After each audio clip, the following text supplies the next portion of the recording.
So what happened? So the way we organized it, Parker and I and Genevieve, was that I said, we didn't know because it was all brand new schedule.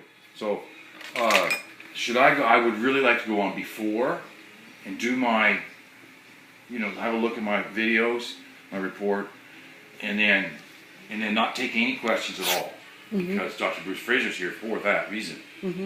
And they said, okay, that sounds like a good format, and they went and checked with Bruce, and Bruce said, yep, that sounds fine, let Bob do the pictures, and then he'll come and do the sit down and talk to everybody and answer field questions. And he'll give out everything he knows. So he went to go back to 2011, and he talked about that they started dumping in 2011, stockpiling.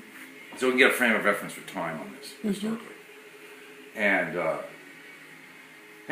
he considered all the different, the socioeconomic, and he said when they go to test, and they test the water, you might, just like Bob said, if it's been raining, you're going to get a diluted sample, and you're going to have a low amount of contaminant in the sample. He said, and that's not the impact. The serious impact is the accumulative contaminants that are in, you can see those, saying in the Bob's pictures, you can see them on the cobblestones and on the rocks and in the bottom of the stream, and he said, that's the accumulative.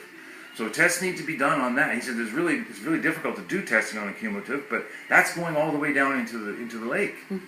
And it's, in the long run, like as time goes by, the accumulated amounts are where the focus needs to be. He said, I recognize that the immediate containment is definitely, it has to be, something has to be done while containing that crap.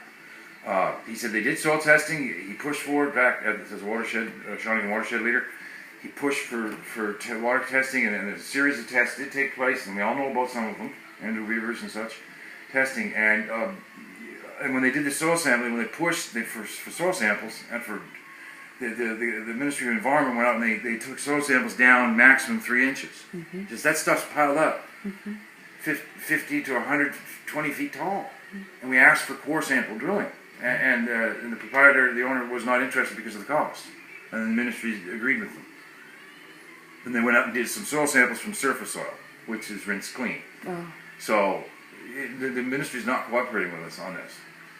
And internally, the ministry are pointing fingers at each other in mines versus environment, blaming each other while nothing's going on. Meanwhile, all this stuff pumps into the mess. Now, we got to remember we had a member of parliament at the table. For Ottawa, a member of parliament. And this is what he issued from one member of parliament to the head of the fisheries department. I don't know the date on that. What's the date on that? Very recent, I think. He's asking for a shutdown.